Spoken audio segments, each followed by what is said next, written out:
საშუალებაში ხდა, თუმცა როცა დაინახეს მის პირველ ვარიანტს, რომელიც გამოუშვეს, მას საშუალება შეიძლება ერთი სადაზვერვო უმაგრდება სხვადასხვა ასე ვთქვათ გაჯეტები. და ამით ჩვეულებრივ შეიძლება და ქუჩაში გაეკონტროლოს სასწავლო რეჟიმი ფრენის შედარებით ბოლოს. ამით და ასე შემდეგ მონაცემ შეზღუდვებია. თავი რამე კითხვები ხო არა გაქვს? ჩვეულებრივ სენსორები გააჩნია გარშემო. აი ხაფიტი ხოდოს. სამხედრო ჯერმა იცის ეს საბუნაგა გზადდება და ხდება თავდაცხრა და წარუმატებლობა გარდამია. ფუგასური მოქმედების მასალოს ფეხი ადამიანს. ფორმებს და ასე შემდეგ არის ზუსტად ერთი და იქით არა ესე. სულ ყველა სასწავლო ნაღმები არის. რაც შეეხება დაყენების ხერხი მაინც რაც შესამჩნევია. ანალოგი იქ ადამიანის ანატომიასთან კონდა ლოგიკურად თქვენ გონებაში კონკრეტულად რა გაინტერესებთ? რომელი სიზარღვე დაზიანებული კაპილარი?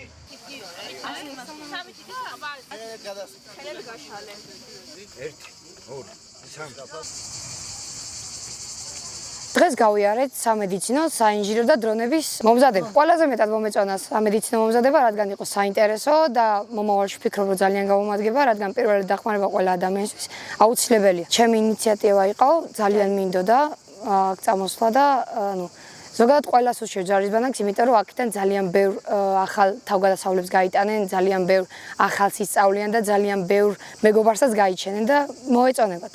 ჩემთვის ყველა საინტერესო იყო დრონის აფრენა, რადგანაც იყო სახალისო, ვისწავლეთ რაღაცეები, რაც ჩვენ არ ვიცოდით ჯერჯერობით. ჩემთვის საუკეთესო იყო საინჟინრო სწავლება. გვიყვებოდნენ ნაღმებზე თუ როგორ ხდება მეომრების შეჩერება, შემდეგ ტერიტორიების დანახვა, ნაღმების მოძებნა, განადგურება და ძალიან ბევრი საინტერესო ფაქტი მოგვიყვანა. ყავს აპარატები, კერძოდ დრონები, DJI Mavic 3, რომელსაც ახალგაზრდობა მათი მაღალი დაინტერესებიდან გამომდინარე ეცნობა. დღის განმავლობაში ვახდენთ ამ მის ტექნიკური მონაცემების და შესაძლებლობების ასე ვთქვათ გაცნობას. ხდება უშუალოდ მათი ჩართვაც არსებული აპარატის გამოყენებაში.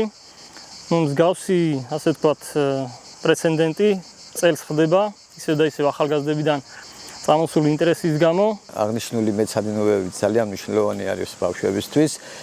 რა თქმა უნდა, ზოგიერთ ბავშვს აქვს გამოცდილება, ანუ სწავლების მხრივ სკოლაში მაგალითად, თუმცა ჩვენთან, ესე ვთქვათ, უფრო სიგნუსეულად სწავლობენ, გვაქვს მულაჟები, სპეციალური მულაჟები, რომლის მეშვეობითაც, ესე ვთქვათ, პრაქტიკულად უღრმავებთ უნარჩვევებს.